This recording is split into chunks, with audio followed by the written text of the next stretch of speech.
Apa jadinya kalau kamu tidak tidur berhari-hari? Apa masih bisa tetap hidup? Jawabannya mungkin saja bisa.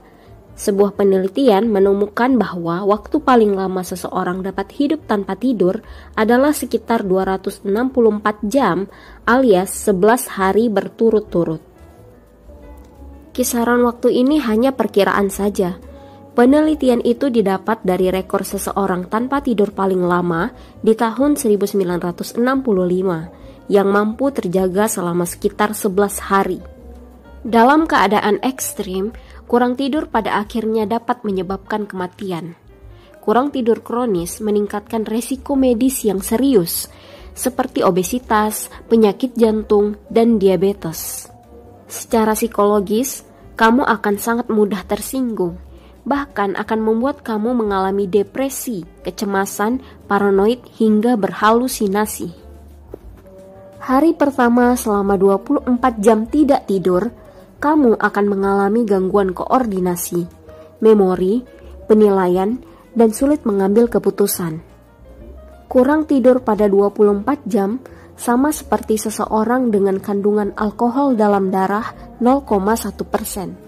Kamu juga kemungkinan mengalami efek lain seperti rasa kantuk yang berat, mudah marah, sulit konsentrasi, kadar gula darah dan hormon kortisol pemicu stres meningkat, otot tubuh menjadi tegang, tubuh kamu gemetar, penglihatan dan pendengaran mulai kabur. Efek ini terjadi karena otak berusaha menghemat energi selama kamu tidak tidur. Otak akan memasuki fase yang disebut tidur lokal. Selama fase ini, tubuh menghentikan fungsi saraf pada beberapa bagian otak, tapi bagian lainnya tetap berfungsi normal. Setelah 36 jam tidak tidur, sekarang kesehatan kamu mulai terancam.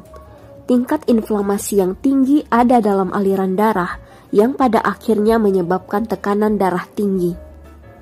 Produksi hormon kortisol, insulin, dan beragam hormon pertumbuhan lainnya mulai menjadi kacau.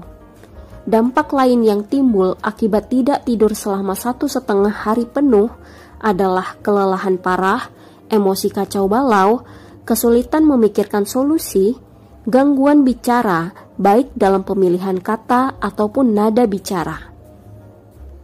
Hari kedua setelah 48 jam tidak tidur, kamu mengalami microsleep dan disorientasi.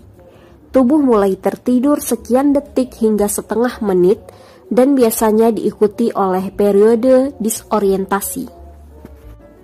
Hari ketiga setelah 72 jam, kamu mulai mengalami defisit kognitif dan halusinasi.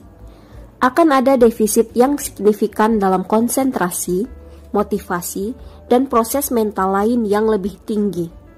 Keinginan untuk tidur semakin tidak terbendung sehingga kebanyakan orang akan menyerah pada periode ini. Tentu kondisi fisik dan mental kamu akan menjadi lebih dan lebih buruk di hari keempat dan seterusnya hingga beresiko kematian. Membiarkan tubuh tidak tidur selama berhari-hari dapat memicu dampak yang lebih berbahaya, baik bagi diri kamu maupun orang lain. Sudah sebaiknya kita meningkatkan kualitas tidur dengan menerapkan kebiasaan tidur sehat. Sekian tentang bagaimana hidup tanpa tidur yang Bila tahu. Terima kasih. Ice in my veins, I've been driving this train. Years in this lane, there's no stopping this flame. Cause I came to the game and I changed it to play how I like, rearranged it to my own domain. Yeah, I got what it takes, made lots of mistakes, taking shots, skipping breaks, feeling lost, feeling great, popping off, singing straight, never stopped, never changed. All the squad here to play and I've got something to say, yeah. I work hard each and every day, I get lost in the words I say. I don't push pause, no I push play. I won't stop till I make a change. I withdraw on the things I make. I turn flaws into flawless traits. I build tall, never cap in space. I won't stop till I hear him say, oh, oh.